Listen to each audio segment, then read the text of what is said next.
And the big story right now, India's mega evacuation plan for all Indian nationals currently stranded abroad. And for more on that story, we'll be joined in a moment by Vishnu Shom, Neeta Sharma and Sneha Mary Koshi. Many of the first flights will be to Kerala. So what do we know so far? The government is set to embark on this massive evacuation plan to bring back stranded Indians from a host of foreign destinations. At least 64 flights will be operated all over the world. Apart from that, 3 Indian Navy ships will also evacuate Indians abroad. Now, what we're learning is that there were going to be at least 64 flights by Air India operated in just about a week or so. Let's go across to Vishnu Shom to get us details on both these flights as well as the Navy ships that are going to evacuate stranded Indians. Vishnu, what are we hearing? Well, Ankita, 64 flights at the very least, all being operated by Air India using all of their aircraft, all of their jet aircraft at their in their fleet. The flights are going to be to the United Arab Emirates, Saudi Arabia, Qatar, the United Kingdom, Singapore, Malaysia, the USA, Philippines, Bangladesh, the United Kingdom. Oh, I mentioned that already. So it's quite extensive, the entire list. And the first flights start off on the 6th.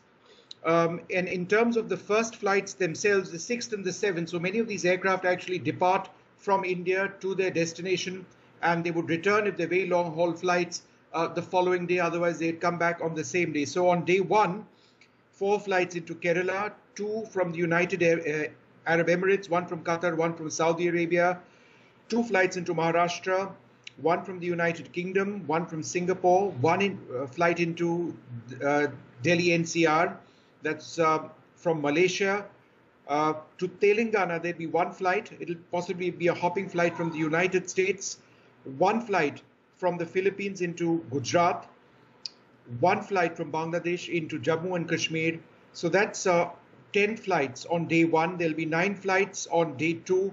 Bahrain, the United Arab Emirates, again Malaysia, Bangladesh, Kuwait, Singapore, and to various states. So it's very detailed. I can't read out all of this to you, but 14,800 passengers. I'm slightly unclear at this stage on the costs involved. That's something we'll get detail on very, very soon. The Ministry of Civil Aviation will be announcing this very shortly. Air India fully prepped to carry out these flights. The flights themselves will be on for a period of 7 days. So 7 days of intense flying in which 14,800 individuals at the very least will be brought out. Social distancing will be maintained on these flights.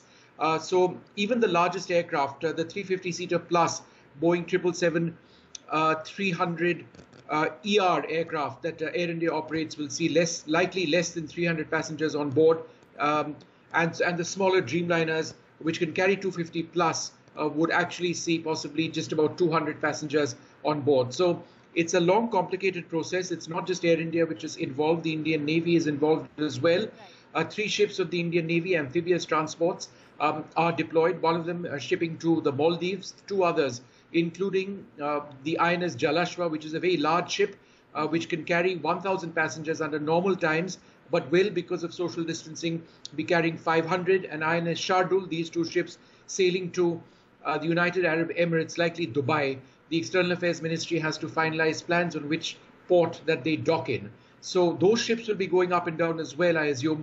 And at the moment, 3 ships, but I'm told through some sources that this could be upped as well from the Indian Navy. So the Indian Navy and Air India are very heavily involved in these operations.